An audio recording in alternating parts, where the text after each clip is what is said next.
Nandyan po yung sinasabi nilang kung mabuti raw ang Panginoon, bakit daw niya hinahayaan ang mga tao sa impyerno?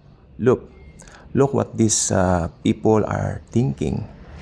These people are thinking nonsense dahil hindi nila alam yung katarungan ng Diyos.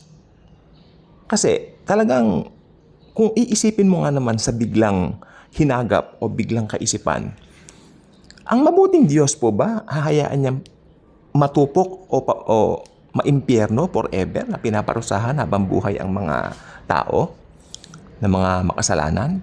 Kaya nga po lumaganap yung iba't ibang doktrina, kaya siya raw walang impyerno. Tingnan nyo ang worst scenario niyan. Tapos sabi naman daw nung iba, ang Diyos daw ay mabuti, kaya ang gagawin niya, isisis na lang daw niya yung tao. Cessation. Alam niyo ba yung paniwala ng cessation? Mawawalan ka na lang ng malay, tapos hindi ka na mag-i-exist. Pero hindi po yan ang sinasabi ng Biblia. Ang Diyos po makatarungan. Alam niyo po ba kung sino ang larawan ng katarungan ng Diyos? Ang kanyang anak, ang Panginoong Hesukristo. Kaya nga niya isinend ang Panginoong Hesukristo. Makinig pong mabuti. Kaya nga, ang sino mang sa kanya isasampalataya o maglalagak ng tiwala doon sa tinapos niyang gawa sa cross, maliligtas. Magkakaroon ng buhay na walang hanggan. Yun po ang sinasabi ng Biblia. Banal na kasulatan, maliwanag pa sa sikat ng araw. Ngayon, yung mga tao, yung mga tao na makakarinig ng libreng alok ng Diyos, ito po ay libreng regalo ng Diyos. Ngunit, tinanggihan nila ito. Mapapahamak po talaga sila. Alam niyo po ba kung bakit? Hindi dahil dun sa mga kasalanan nila, kundi dahil tinanggihan nila yung libreng alok ng Diyos. Makinig pong mabuti, ang pagpunta po ng tao sa impyerno ay dahil tinanggihan niya si Jesus. Hindi dahil sa kung ano paman. Amen? Akala nung iba, ganito ganyan ang pagpunta sa impyerno kasi masama siya. No! Dahil tinanggihan niya si Lord Jesus. Tignan niyo yung magnanakaw na katabi ng Panginoon. Agad itong naligtas ng manampalataya sa Panginoong Hesukristo. Di po ba? Tandaan niyo po, ang tao, pinanganak pa lang po, nandyan na po yung sinful nature.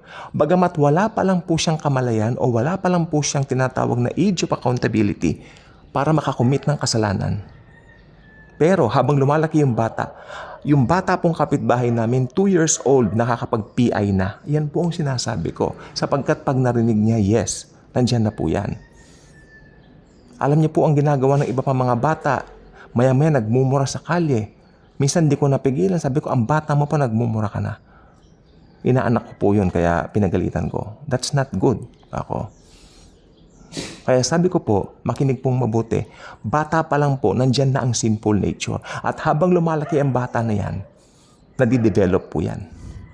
Yung sinful nature ang pinag-uusapan natin. Yung sinful nature na yan ang kailangan alisin sa tao. Yan ang sinolusyonan ng Diyos nang isinilang ang Panginoong Hesukristo bilang baby, bilang sanggol sa sabsaban para mamatay sa krus ng Kalbaryo ng gaya ng isang tao. Nagkatawang tao po siya. Tandaan niyo, ang Panginoong Hesukristo ay 100% God, 100% man. Hindi po siya 50% na Diyos, 50% na tao, equals 100%. No, not like that. Ang tawag po dito, kami pong mga nag-aral sa Bible School, ang tawag namin dyan, hypostatic union. Amen. Si Jesus, He represents God and man at the same time in one person. That person is Jesus Christ. Kaya, bago kayo mag-comment na kung ano-ano dito, sasabihin ko po sa inyo, aralin yung mabuti. Kasi ako pinag-aralan ko yung mga sinasabi ko dito. Kaya, yung mga nagsasabi, mabuti ang Diyos kaya hindi niya pahihirapan sa impyerno. No! Uulitin ko po, si Jesus ang representasyon ng katarungan ng Diyos. Makinig pong mabuti. Magdidetermine ang eternal destiny mo kung ano yung decision mo sa anak ng Diyos.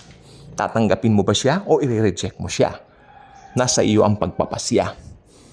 Pero, sabi ng Bible, yung mga magre-reject sa Kanya, mapapahamak ng walang hanggan.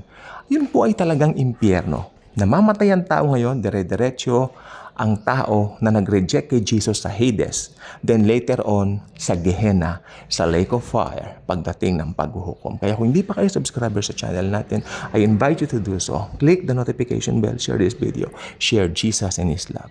Decide for Jesus now.